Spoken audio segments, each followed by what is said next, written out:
Are you a podcaster? Maybe you've got that big idea and you're looking for a network to join. The multi-award-winning Ozcast network can get your content to eyes and ears all over the world. Join now for the first month free, and you could be featuring this sound at the beginning of your podcast. Ozcast. Simply head to ozcastnetwork.com for details.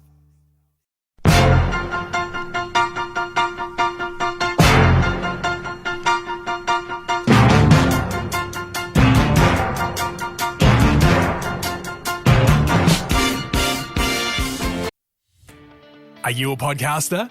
Maybe you've got that big idea and you're looking for a network to join. The multi-award-winning Ozcast network can get your content to eyes and ears all over the world. Join now for the first month free, and you could be featuring this sound at the beginning of your podcast. Ozcast. Simply head to ozcastnetwork.com for details. Wonderful to be with you, ladies and gentlemen. I'm Jeremy Cordeaux, and Peter Clayton is here. He's behind the camera. You're well? I'm very well, thank you, Jeremy. It's a beautiful day. We're recording our Tuesday and Wednesday shows on Facebook, and Andy Martin will podcast them around the place. And we're doing that on Monday afternoon. Monday, it's just a beautiful day today. Fantastic, lovely time of the year. Absolutely beautiful and green, not too hot, not too cold. Goldilocks weather, I call it. All is good in this garden, but I'm not sure about telecommunications. As of yesterday, I'm talking about Monday, the 3G network will be progressively switched off, along with a lot of the things that we've been taking for granted. These 3G phones are hooked up to all sorts of gadgets. Fall alarms. I don't think I'd ever heard of a fall alarm, but it's something that goes off if you happen to fall over. Pacemakers, security systems, defibrillators, cars, you name it. And of course the very important being able to dial the emergency 000. Anyway, hard to know when it all... I can't remember when I first heard about this closing down, but I think it was late last year. Vodafone explained that the shutdown of 3G would strengthen and improve the 4G and 5G networks.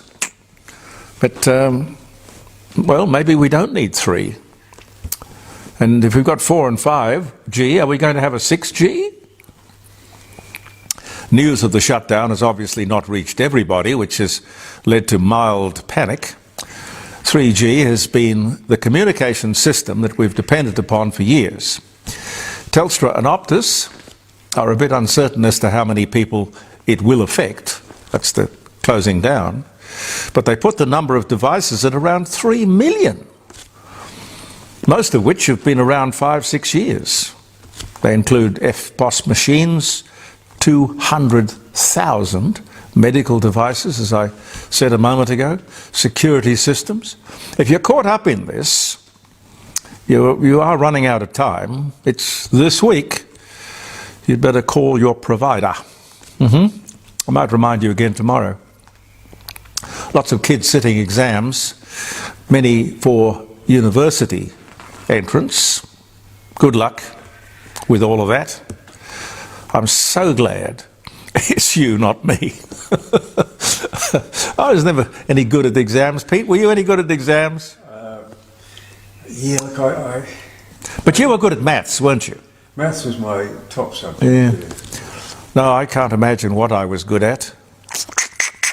Well, that's a long time ago. It's a long... Now. Yeah, well, with me it's a long time ago as well. But there you go. I do remember it as being a terribly anxious time. But as I say, good luck. Try not to agonize over it. The huge Santa Claus, I really mean huge Santa Claus here in Adelaide, a focal point for every Christmas for more years than I can remember in our city. It was saved from the scrap heap by Cozzy. You know Cozzy from South Aussie? a guest, in fact. He was a guest on the Friday show a couple of weeks ago, maybe 3 weeks ago, yeah. A radio and TV star here in South Australia. Quite an original character, Cossie from South Aussie. And the reason I mention it is that when you see this huge Santa Claus going up, you know it's almost Christmas. Are you a podcaster? Maybe you've got that big idea and you're looking for a network to join. The multi-award-winning Ozcast network can get your content to eyes and ears all over the world. Join now for the first month free, and you could be featuring this sound at the beginning of your podcast. Ozcast. Simply head to ozcastnetwork.com for details. What did you say he bought it for? $2. He bought that huge Santa Claus for $2. Yeah. Saved it from the scrap heap. Oh, well, bless you, Cossie. That was good. Did I ever tell you I once bought a radio station for $1? $1. Well, now you need to do that again. Well, yes, I can think of one. It might be quite worth $1, but who knows? For 30, let's see. For 30 of the last 35 years, Labor has ruled Queensland.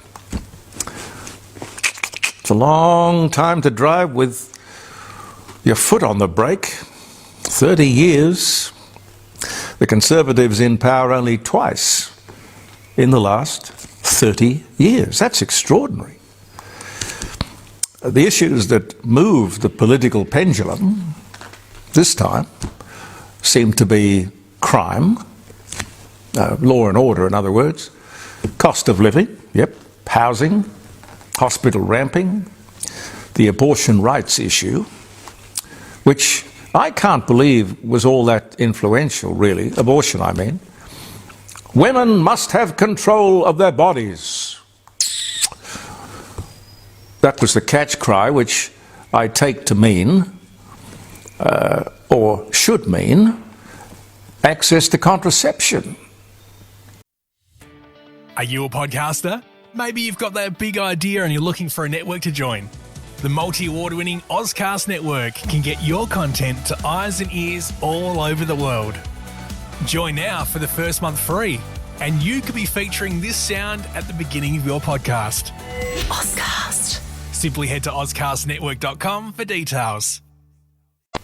Because that's the most sensible point at which to control fertility, I would have thought. But as I've said many times when the subjects come up on this program, and in the news generally, abortion is a matter for a woman and her doctor.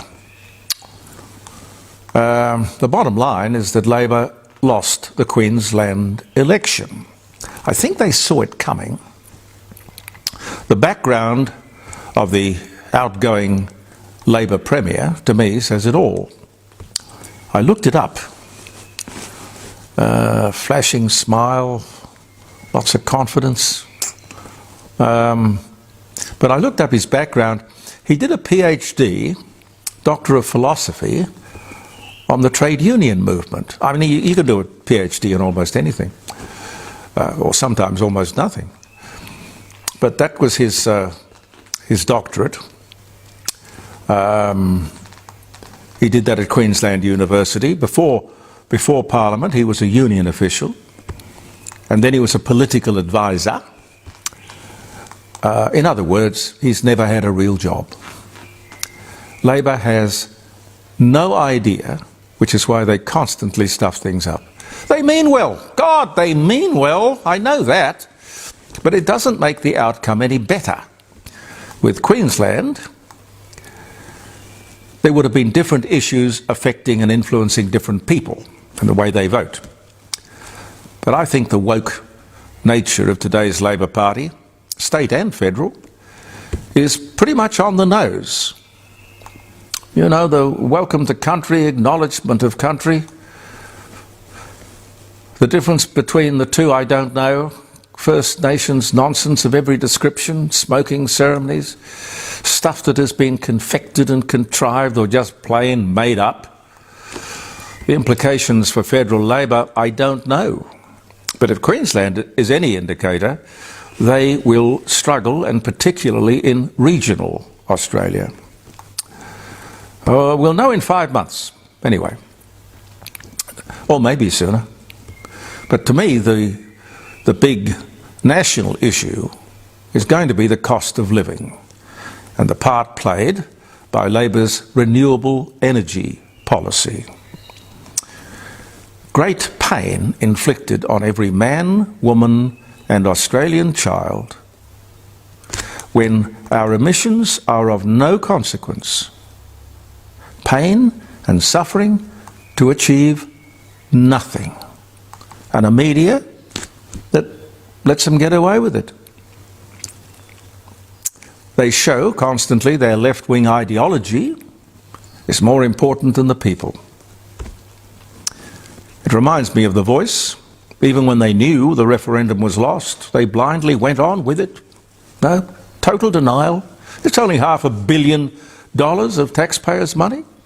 But seriously, what a disgrace. I don't think I'll ever forget that. And oh yes, immigration is an issue, isn't it, Pete?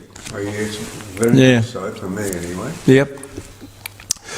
CHOGM, the Commonwealth Heads of Government meeting in Samoa. Are you a podcaster? Maybe you've got that big idea and you're looking for a network to join.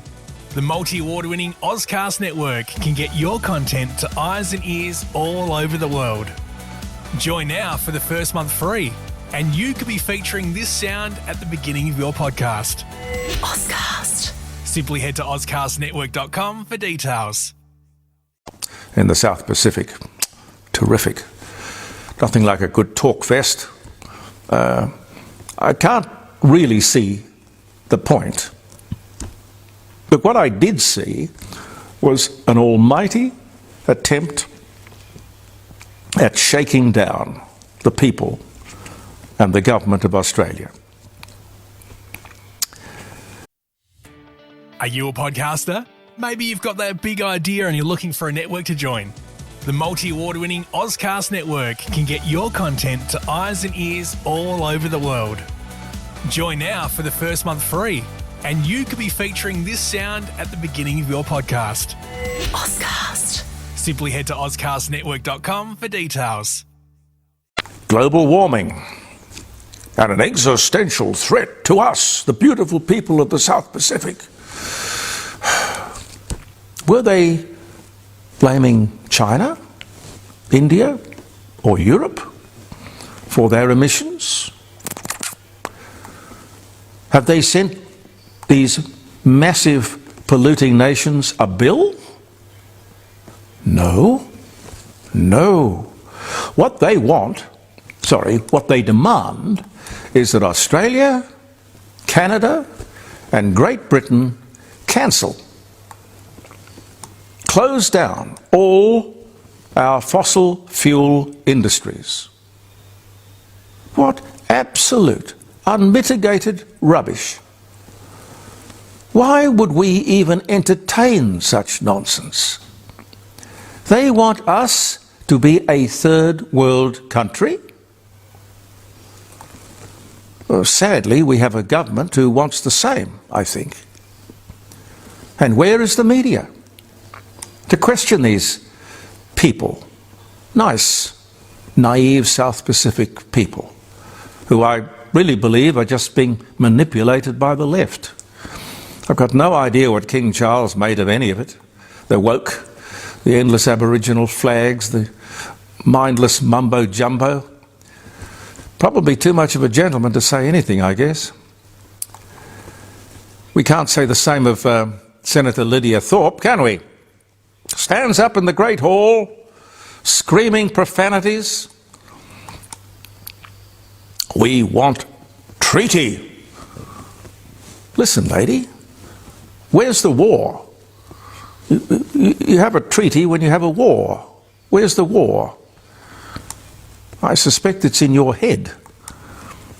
You're a rude, nasty woman, as I said on the Friday show. What we should keep in mind before we entertain even the thought of reparations for the islanders is this. We have for generations been trying to buy off or buy the affection or the goodwill of Aboriginal people in Australia. The more you give, the less happy people seem to be. It would be exactly the same with the South Pacific. Papua New Guinea is another example of making people independent only to make them more dependent. I don't understand it, but I think it's time we had a good, long, hard, honest look at it. And before I leave the subject of Lydia Thorpe once and for all, she's got a long history of disrespecting Australia. She and her staff are paid hundreds of thousands of dollars to represent the people of Victoria in the Senate. I don't think she does that. To me, she perhaps represents and speaks for a handful of disgruntled Aboriginals. Well, okay, let them pay for her.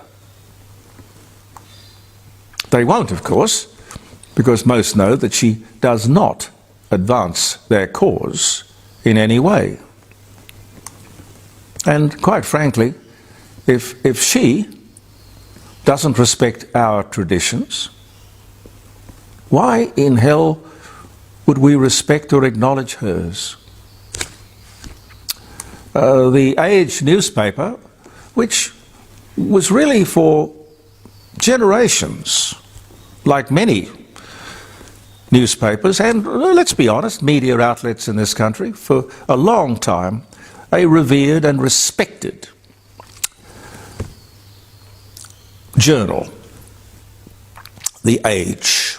The Age and the Sydney Morning Herald and the Adelaide Advertiser, they weren't just given a particular place in society, they earned it over generations.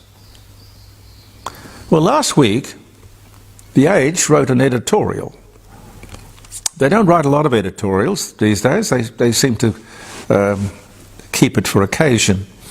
Anyway, the editorial was calling on His Majesty King Charles to apologise to Aboriginal people for European settlement.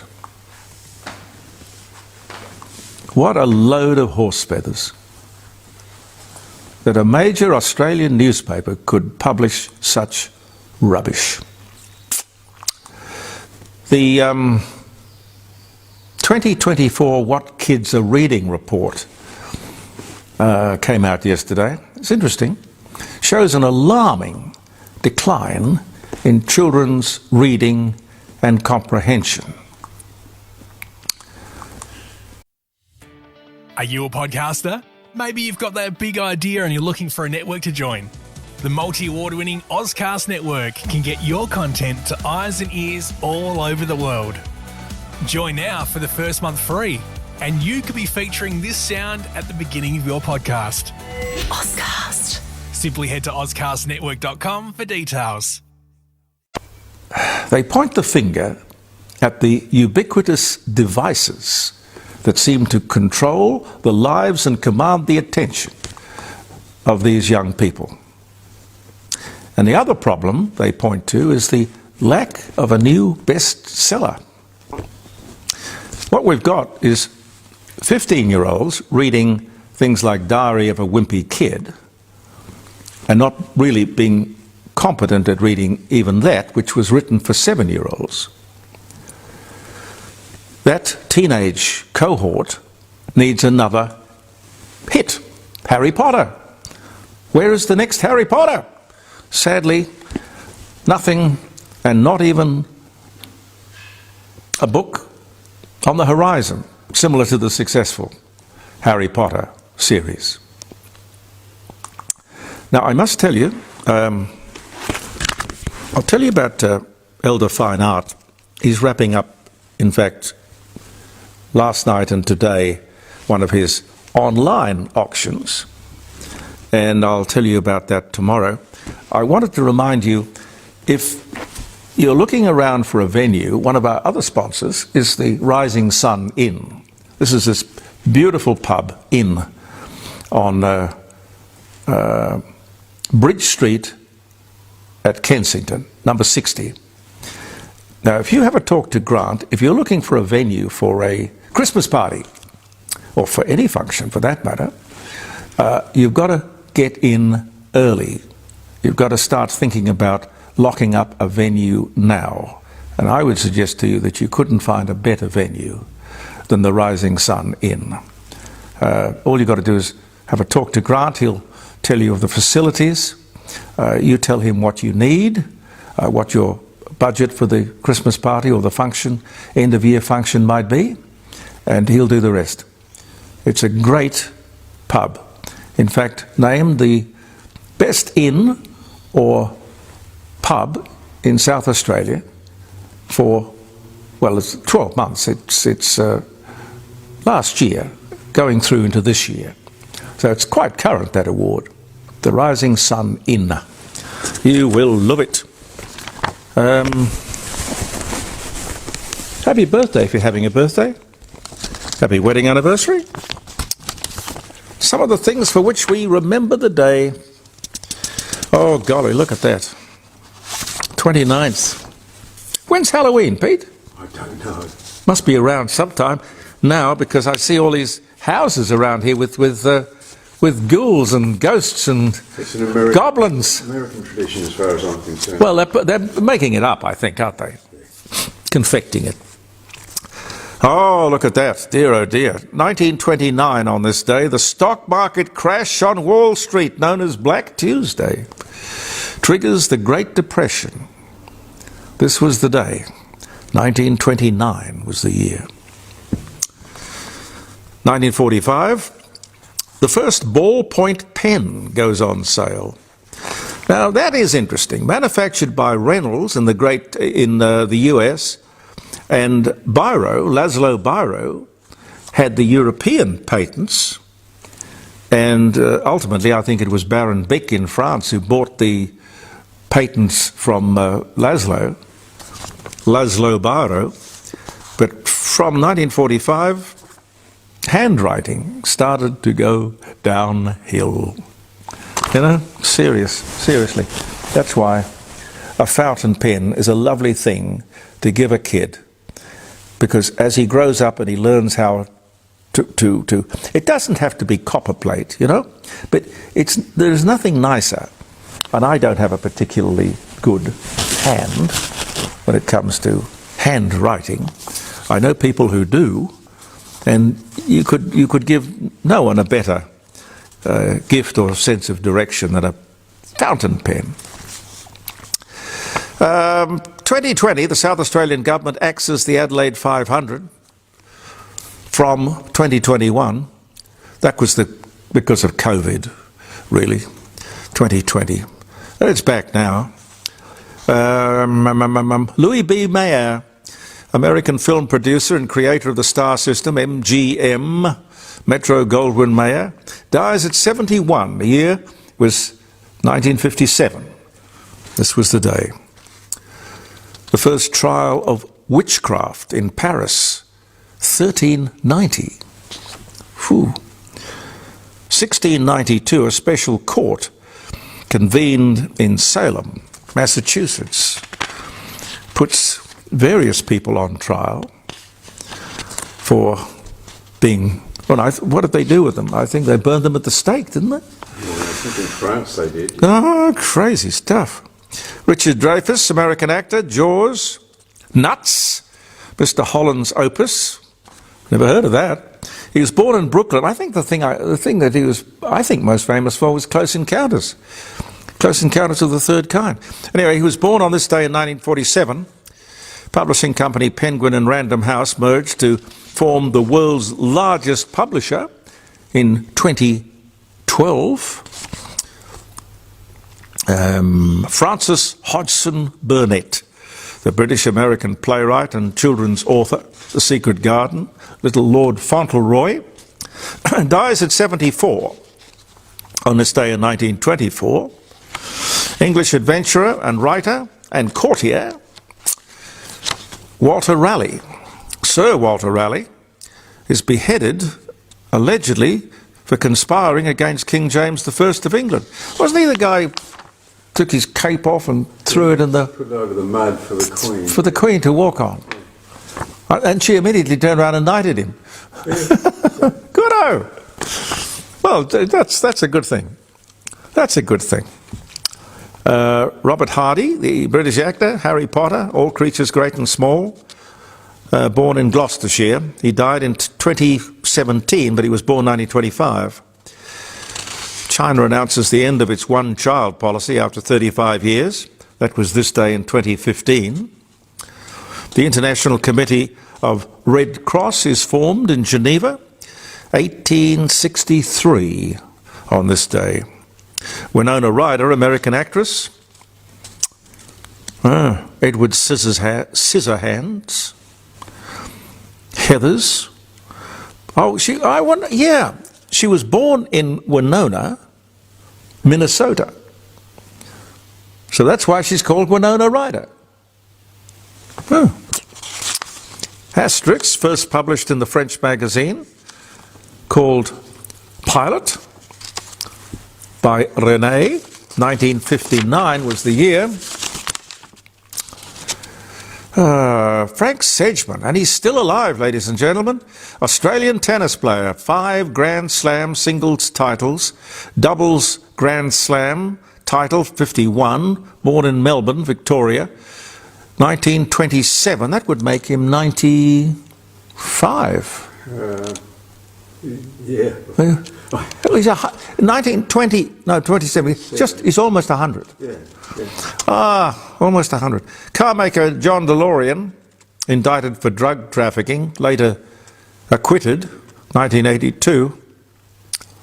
And, one more.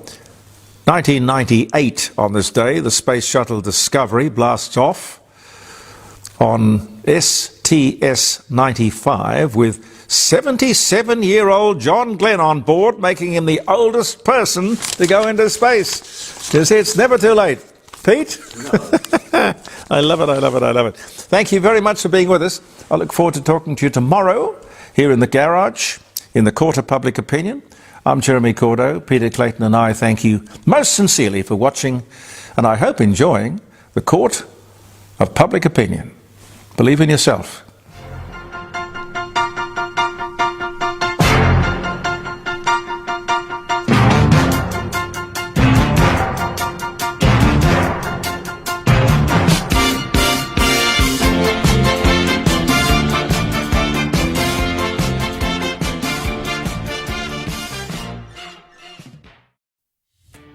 Are you a podcaster? Maybe you've got that big idea and you're looking for a network to join. The multi-award-winning Ozcast network can get your content to eyes and ears all over the world. Join now for the first month free, and you could be featuring this sound at the beginning of your podcast. Ozcast. Simply head to ozcastnetwork.com for details.